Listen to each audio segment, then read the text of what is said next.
हा तर मंडळी आपण गेलो होतो पालेवाडीला आणि पालेवाडीला आलेलो होता आपला गुरुकृपा बँड 11. तर एवढा कडक वाजतो ना मित्रांनो, गाडी एवढी तुफान वाजती ना, डायरेक्ट लोकांची कान दुखायला लागली होती. पण तरी पण गाडीचा आवाज काही कमी झाला नाही. डायरेक्ट नाथखोळा जळगाव धुळा झाला होता. गाडी एवढी नाथखोळा वाजत होती ना, कोणी इकडून नाचायला बिलगत होतं. आणि आपला सागर काढत होता ड्रोननी व्हिडिओ. मग काय आपले पियानोवाले काका एवढं कडक वाजत होते ना, अंग ऑटोमॅटिक हालत होतं. त्यांना म्हणलं आता एन्जॉय करायचंच काम आहे आपलं, म्हणलं नाचा मग तुम्ही. गाडी एवढी नाथखोळा वाजायची ना, जो तो गाडी पे आला का अंगाच चालायचा. आपला चेतन दादा तर अजिबात थांबतच नव्हता. अरे म्हणलं थांब थोडासा, नाही म्हणे अजिबात नाही, नुसतं नाचायचं म्हणलं नाच. आणि आजपर्यंत आज काही झालं नाही बरं का. आपले मित्र सोबत नेले आणि त्यांनी येडापाना केला असं नाही. वरात तिकडे पुढे चालू होती आणि इकडे बँडच्या गाडी मागे नाचत होते. म्हणलं वा पब्लिक, खरं सांगतो एवढा गाडीला आवाज आहे ना तुफान, काय सांगावं तुम्हाला. आपला चेतन दादा काय म्हणतो तुम्हाला दाखवतो मी पुढे, बघा तो काय म्हणतो.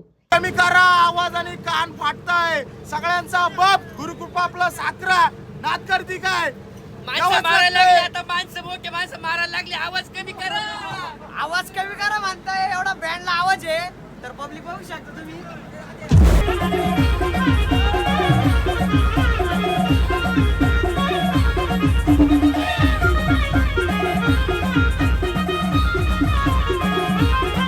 अशा प्रकारे एकदम सुंदर पद्धतीने त्यांनी गाणं वाजवत आहे.